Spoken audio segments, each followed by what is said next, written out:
नमस्कार मेरे प्यारे साथियों, कैसे हैं आप सब। आप सबकी पढ़ाई लिखाई कैसे चल रही है। दोस्तों, क्लास आपकी जा रही है, लगातार जा रही है। आप लोग क्लास को देखिए, अच्छी लगती है लाइक कीजिए, शेयर कीजिए, दोस्तों तक पहुंचाइए। आप पूरी क्लास देखें। आपको जब आप पूरी क्लास देखेंगे तो आपको ऐसा लगेगा कि हाँ, संपूर्ण डिटेल्स, संपूर्ण जानकारी इसमें भरी पड़ी है। तो दोस्तों, मैं पिछले वीडियो में संविधान सभा की बात कर चुका था, भारतीय संविधान के स्रोत की बात कर चुका था, और नागरिकता, संघ और नागरिकता के साथ साथ मैं मूल अधिकारों की शुरुआत कर चुका था, जिसमें अनुच्छेद 16 तक की बात हो चुकी थी। आज इसमें हम अनुच्छेद 17 की बात करेंगे। तो आइए शुरुआत करते हैं आर्टिकल 17 की। आर्टिकल 17 में जो प्रावधान किया गया है वो सीधे तौर पे बताया गया है अस्पृश्यता का अंत। प्रश्न आ सकता है, अस्पृश्यता का अंत किस अनुच्छेद में दिया गया है? तो 17 में।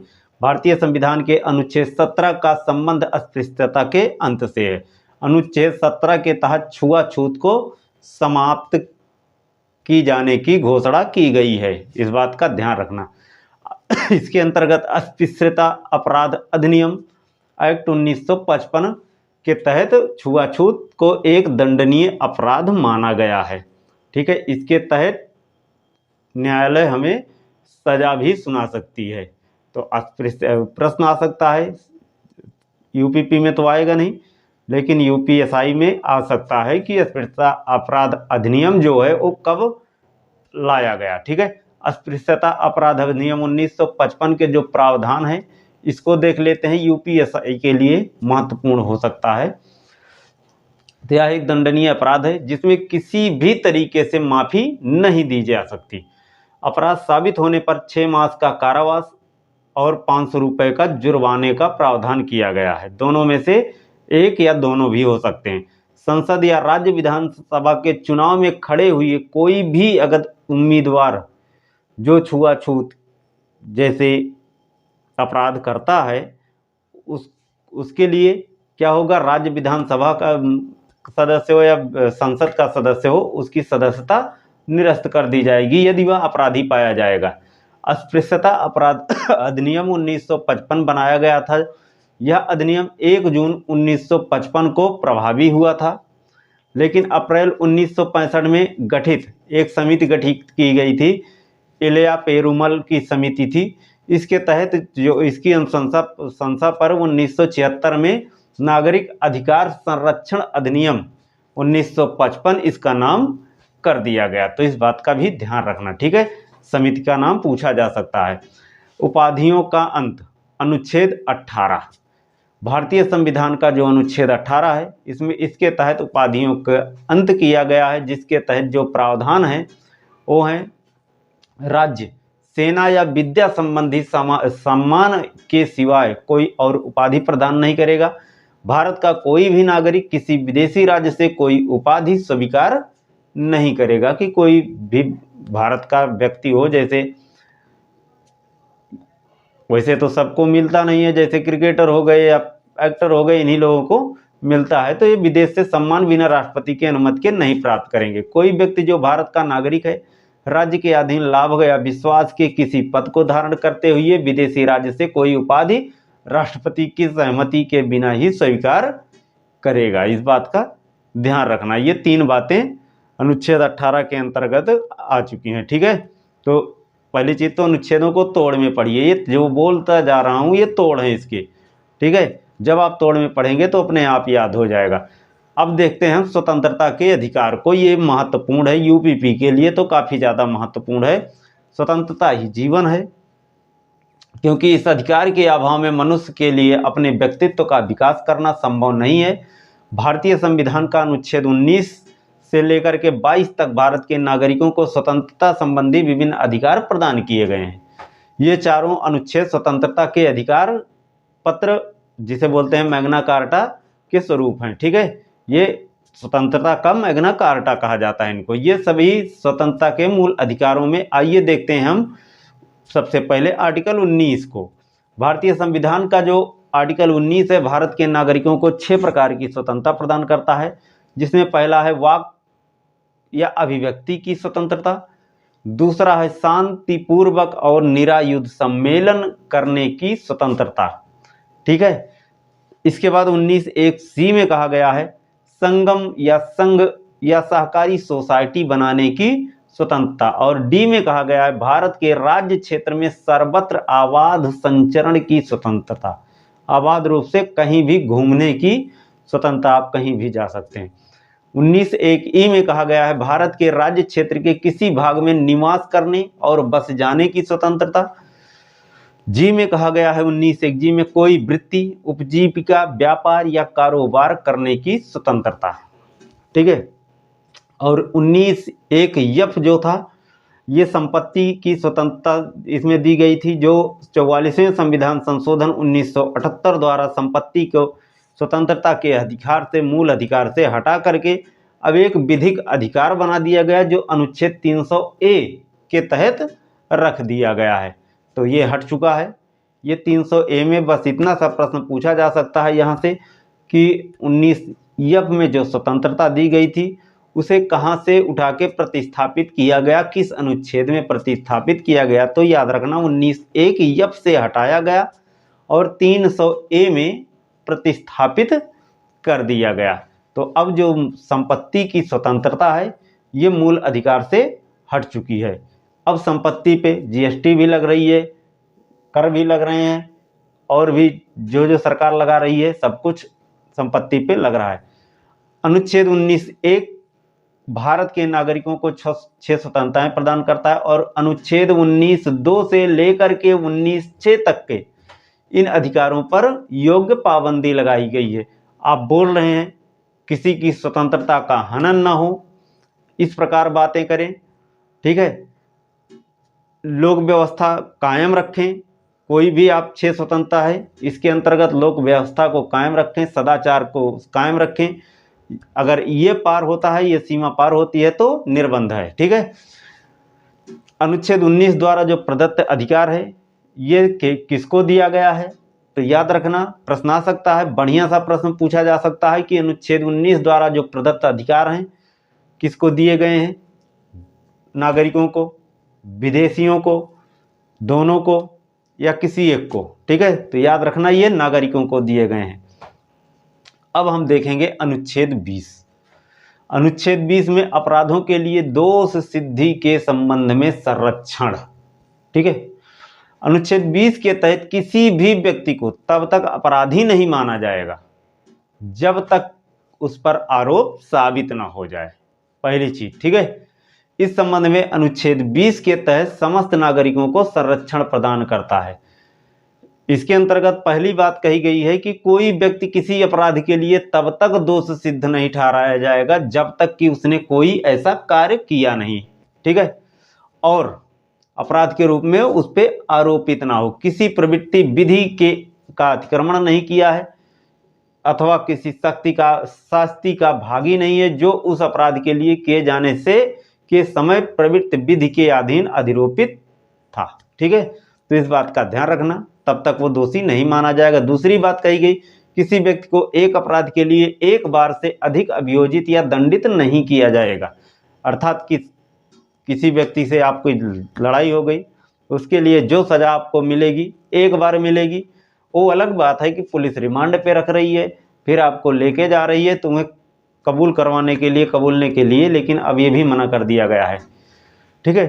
तीसरी चीज कही गई है, किसी अपराध के लिए अभियुक्त किसी व्यक्ति को स्वयं अपने विरुद्ध साक्षी होने के लिए बाध्य नहीं किया जाएगा। संविधान में पहले से लिखा जा चुका था कि किसी भी व्यक्ति को बाध्य नहीं किया जाएगा, पुलिस का काम है कि वो साक्ष्य ढूंढ करके लेके आए कि ये अपराध किया है कि नहीं किया है। ठीक है। अनुच्छेद 20 में उन लोगों को संरक्षण का अधिकार देता है जिनको किसी गुनाह में अपराधी माना गया है। ठीक है। बाकी सबके लिए नहीं है। आर्टिकल 20 भारत के नागरिक एवं विदेशी सबके लिए लागू है, ये भी ध्यान रखना। ठीक है।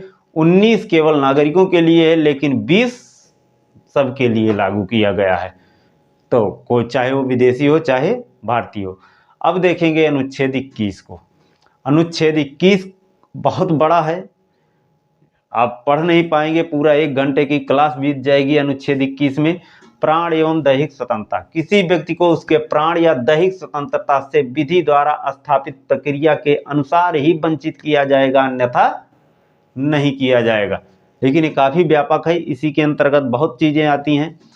इसमें 3 बातें कही गई है। पहली बात है प्राण की स्वतंत्रता, दूसरी बात दैहिक स्वतंत्रता और तीसरी बात विधि द्वारा स्थापित प्रक्रिया। ठीक है, जो विधि बनती है, किसी व्यक्ति को फांसी देना है तो एक विधि के अनुसार, एक नियम के अनुसार, एक कानून के अनुसार ही दी जाएगी।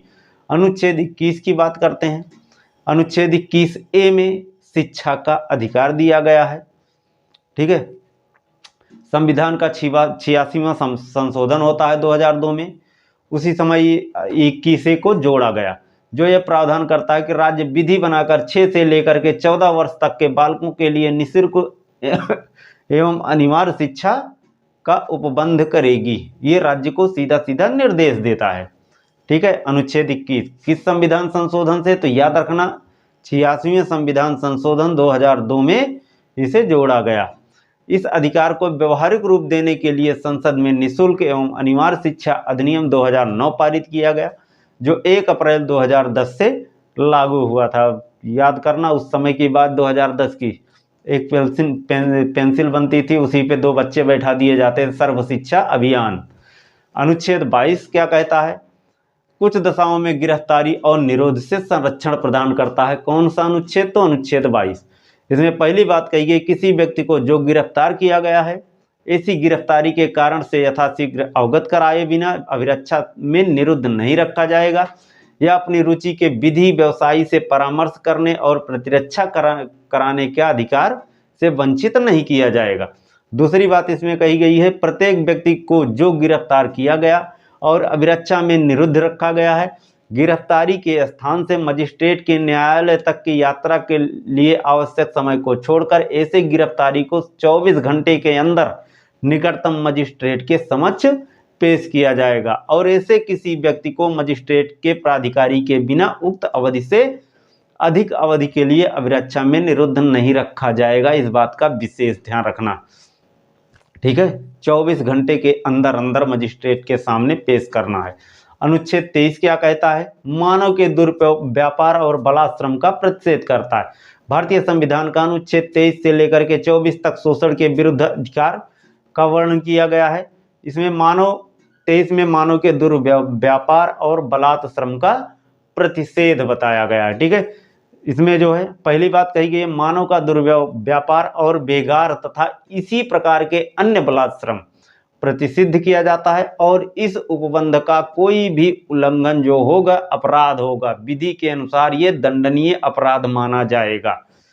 ठीक है, तो इस बात को याद रखना। दूसरी बात इसमें कही गई, इस अनुच्छेद की कोई बात राज्य को सार्वजनिक प्रयोजन के लिए अनिवार्य सेवा अधिरोपित करने से निवारित नहीं करेगा। राज्य कर सकता है ऐसी सेवा अधिरोपित करने में राज्य केवल धर्म, मूल वंश, जाति या वर्ग, इनमें से किसी आधार पर कोई भेदभाव नहीं करेगा। अनुच्छेद 24 क्या कहता है, कारखानों आदि में बालकों के नियोजन का प्रतिषेध करता है। ठीक है, भारतीय संविधान का अनुच्छेद 24 के तहत 14 वर्ष से कम आयु के किसी भी बच्चे को किसी कारखाने या खान में काम करने के लिए जो जोखिम वाला काम होगा उसके लिए काम नहीं करने दिया जाएगा। ठीक है, किसी अन्य परिसंकटमय नियोजन में नहीं लगाया जाएगा जहां उसको खतरा हो, क्योंकि 14 साल तक के बच्चों का बुद्धि का विकास उतना हुआ नहीं रहता, इसलिए मना भी कर दिया गया, और उनके पढ़ने की उम्र है। ठीक है, ना कि उनको काम करने की। वो 14 साल तक, 18 साल तक अपनी पढ़ाई ही जारी रखते हैं। यदि उनका विकास करना है तो पढ़ाई जरूरी है। ये माता पिता का कर्तव्य, अभी मूल कर्तव्य देखेंगे तो वहाँ ये देखेंगे कि माता पिता का मूल कर्तव्य में सीधा सीधा कहा गया है कि अपने बच्चों को शिक्षा के अधिकार से वंचित न रखें, उन्हें पूर्ण शिक्षा दें।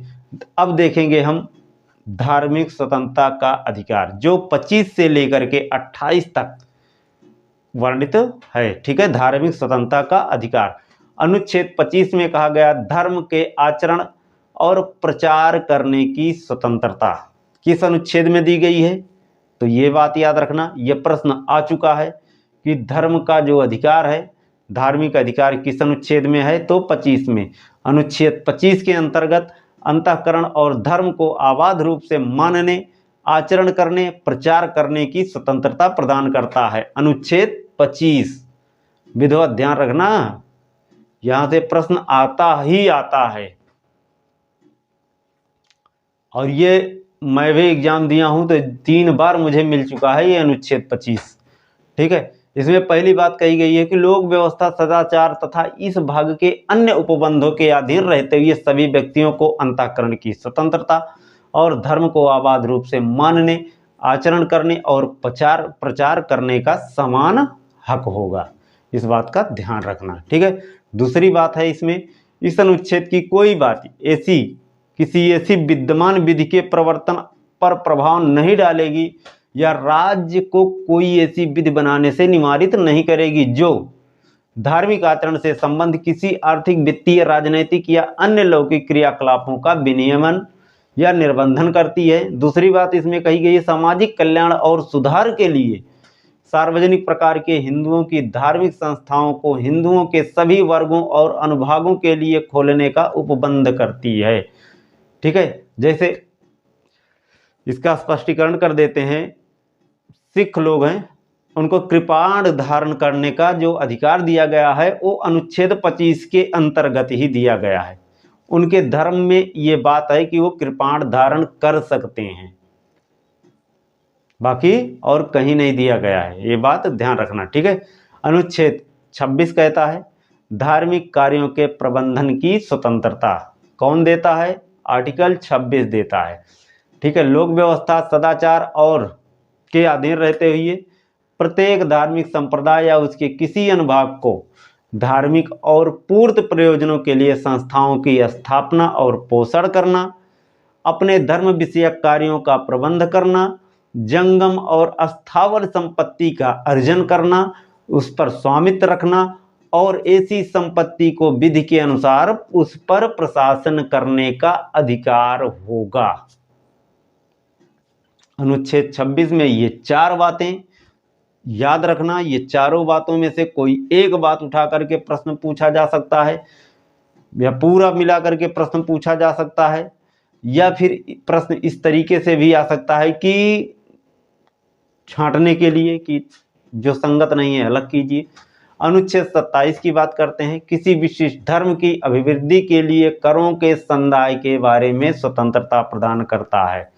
ठीक है, किसी भी व्यक्ति को ऐसे करों या संदाय करने के लिए बाध्य नहीं किया जाएगा जिनका आगम किसी विशिष्ट धर्म या धार्मिक संप्रदाय की अभिवृद्धि या पोषण में व्यय करने के लिए विनिर्दिष्ट रूप से विनियोजित किए जाते हैं। ठीक है, किसी भी व्यक्ति को ऐसे करों के लिए बाध्य नहीं किया जाएगा जो किसी विशिष्ट धर्म के लिए हैं, अपनी खुशी से जो दे रहा है देने दो। अनुच्छेद 28 कहता है कुछ शिक्षा संस्थाओं में धार्मिक शिक्षा का संबंध में प्रावधान करता है। कुछ शिक्षण संस्थाओं में धार्मिक शिक्षा या धार्मिक उपासना में उपस्थित होने के बारे में स्वतंत्रता देता है। राज्य निधि से पूर्णता पोषित, पहली बात विशेष ध्यान रखना, पूर्णता पोषित किसी शिक्षा संस्थान में कोई धार्मिक शिक्षा नहीं दी जाएगी, सीधा मना कर दिया गया है। दूसरा खंड कहता है कोई ऐसी बात, ऐसी शिक्षा संस्था को लागू नहीं होगी जिसका प्रशासन राज्य करता है, किंतु जो किसी ऐसे विन्यास मतलब कि धार्मिक कार्यों के लिए ही बनाए गए हैं के अधीन स्थापित हुए हैं, उनका उस संस्था पर धार्मिक शिक्षा देना आवश्यक है। जैसे अभी इलाहाबाद में गुरुकुल हो गया, बाकी जो भी विद्यालय हैं। तीसरी बात इसमें कही है राज्य से मान्यता प्राप्त या राज्य नीति से सहायता प्राप्त पाने वाली शिक्षा संस्था में उपस्थित होने वाले किसी व्यक्ति को ऐसी संस्था में दी जाने वाली धार्मिक शिक्षा में भाग लेने के लिए ऐसी संस्था में या उससे संलग्न स्थान में की जाने वाली धार्मिक उपासना में उपस्थित होने के लिए तब तक बाध्य नहीं किया जाएगा जब तक उस व्यक्ति ने या यदि वह अवयस्क है तो उसके संरक्षक ने अपनी सहमति न दी हो। इस बात का भी ध्यान रखना, इसमें सहमति जरूरी है, किसी को बाध्य नहीं किया जा सकता कि आइए हम रामचरितमानस का पाठ कर रहे हैं, आपको आना ही आना है। उसकी इच्छा है वो आएगा, उसकी इच्छा है वो नहीं आएगा। ठीक है, अब हम शुरुआत करेंगे भाग 4 की। इम्पॉर्टेंट भाग है, यहाँ से भी प्रश्न बहुत ज़्यादा पूछे जाते हैं। नीति निर्देशक सिद्धांत या नीति निर्देशक तत्वों की जो अनुच्छेद 36 से लेकर के अनुच्छेद 51 तक की बात करता है। भाग 4 नीति निर्देशक तत्व काफ़ी इम्पॉर्टेंट है, इस बात का ध्यान रखना। ठीक है, नीति निर्देशक है, इसमें सीधा सीधा राज्य इसमें कोई हस्तक्षेप नहीं करेगा, या इसमें राज्य स्वतंत्र है। अनुच्छेद 36 कहता है राज्य की परिभाषा का वर्णन किया गया है। अनुच्छेद 36 में यही कहा गया है साफ शब्द में कि राज्य शब्द का वही अर्थ होगा जो अनुच्छेद 12 का है। याद रखना, अनुच्छेद 12 ध्यान दिमाग में लगाओ, पिछले वीडियो में बता चुका हूं अनुच्छेद 12 में राज्य शब्द कौन कौन से हैं। सीधा सीधा इसमें वही बात कहता है कि आर्टिकल 36 में राज्य शब्द का वही अर्थ होगा जो आर्टिकल 12 में दिया गया है। अर्थात आर्टिकल 36 से ऊपर है आर्टिकल 12। यदि कंपेरिजन करने के लिए दिया जाए तो ध्यान रखना आर्टिकल 12 ही पहली मान्यता, पहली प्रमाणिकता होगी आपकी, पहली मान्यता। अनुच्छेद 36 दूसरी होगी, इस बात का विशेष ध्यान रखना। प्रश्न आ सकता है राज्य शब्द की परिभाषा किस अनुच्छेद में दी गई है? अनुच्छेद 12, अनुच्छेद 36, केवल एक, दोनों, इस तरीके से प्रश्न आ सकते हैं। या फिर जो राज्य शब्द परिभाषित किया गया है किस अनुच्छेद में किया गया है, कि अगर यहाँ 4 ऑप्शन दिया जाता है तो याद रखना अनुच्छेद 12 को ही अपना प्रमाण देना। ठीक है, अनुच्छेद 37 में कहा गया इस भाग में अंतर्विष्ट तत्वों का लागू होना, अर्थात जो इस भाग में अंतर्विष्ट उपबंध किसी न्यायालय द्वारा प्रवर्तनीय नहीं होंगे, किंतु फिर भी इनमें अधिकतर जो तत्व दिए गए हैं ये शासन में मूलभूत और विधि बनाने में इन तत्वों को लागू करना राज्य का कर्तव्य होगा। ठीक है, मानव कल्याण के लिए ही नीति निर्देशक तत्व बनाए गए हैं। अनुच्छेद 38 राज्य लोक कल्याण की अभिवृद्धि के लिए सामाजिक व्यवस्था को बनाएगा। आर्टिकल 38 में कहा गया है, इसमें पहली बात कही गई है राज्य ऐसी सामाजिक व्यवस्था की जिसमें सामाजिक, आर्थिक और राजनीतिक न्याय राष्ट्रीय जीवन की सभी संस्थाओं को अनुप्राणित करे, भरसक प्रभावी रूप से स्थापना और संरक्षण करके लोक कल्याण की अभिवृद्धि करने का प्रयास करे। ठीक है, अब यहाँ से प्रश्न एक चीज उठ सकता है कि सामाजिक, आर्थिक और राजनैतिक न्याय की जो परिकल्पना की गई है ये भारतीय संविधान में कहाँ कहाँ की गई है? तो याद रखना यहाँ पे 2 जगह बात होती है, एक डीपीएसपी में आर्टिकल 38 में और दूसरा प्रस्तावना में। प्रस्तावना में भी कहा गया है सामाजिक, आर्थिक और राजनैतिक न्याय, और डीपीएसपी में भी कहा गया है सामाजिक, आर्थिक और राजनैतिक न्याय की अभिवृद्धि के लिए सरकार कदम उठाएगा। सीधा सीधा सिंपल बात में अपनी भाषा में बता रहा हूँ कि राज्य ऐसी व्यवस्था करेगा जिससे कि अधिक से अधिक लोगों का सामाजिक, आर्थिक और राजनैतिक न्याय प्राप्त हो। आर्टिकल 38 की पहली बात है, एकदम सिंपल तरीके से याद करना।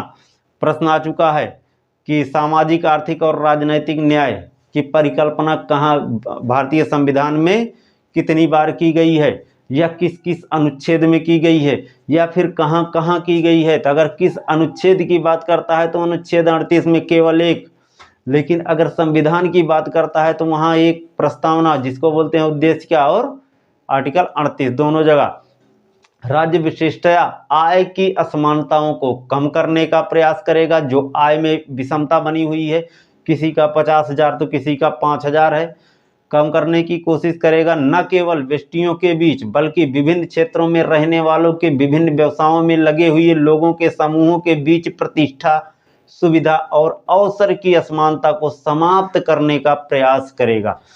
ठीक है, अवसर की समानता को प्रदान करेगा। अवसर की समानता की बात कहाँ कहाँ पे की गई है? तो आर्टिकल 38 में और आर्टिकल 16 में, दोनों जगह याद रखना। ठीक है, कंपैरिजन करने के लिए प्रश्न आ सकता है। यूपीएसआई वाले विशेष ध्यान से सुने क्योंकि उनमें कुछ टफ प्रश्न बनेगा। ठीक है, इसी तरीके से अनुच्छेद 39 में कहा गया राज्य द्वारा अनुसरणीय कुछ नीति निर्देशक तत्वों को दिया गया है।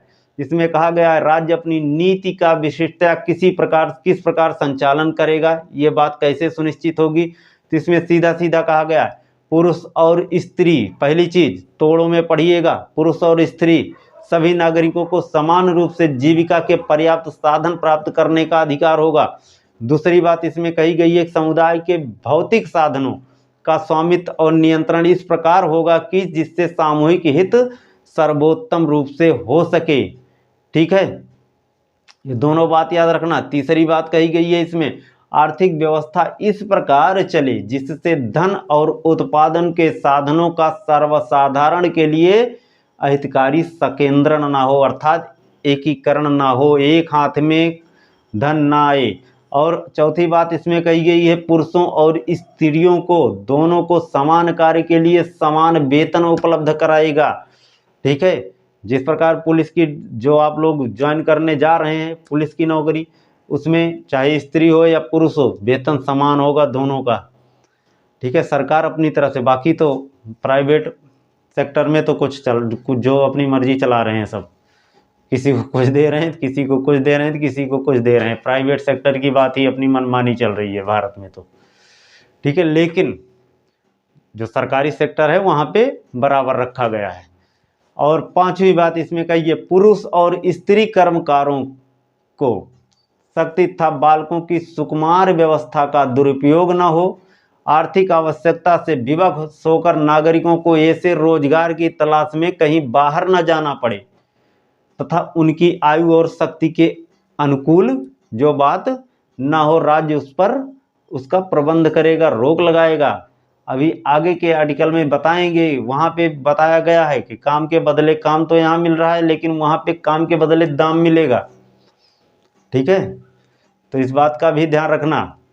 बालकों को स्वतंत्र और गरिमामय वातावरण, स्वास्थ्य के विकास के अवसर और सुविधाएं दी जाएं और बालकों और अल्प वय जो बूढ़े हो चुके हैं व्यक्तियों की शोषण से तथा नैतिक और आर्थिक परित्याग से उनकी रक्षा की जाए।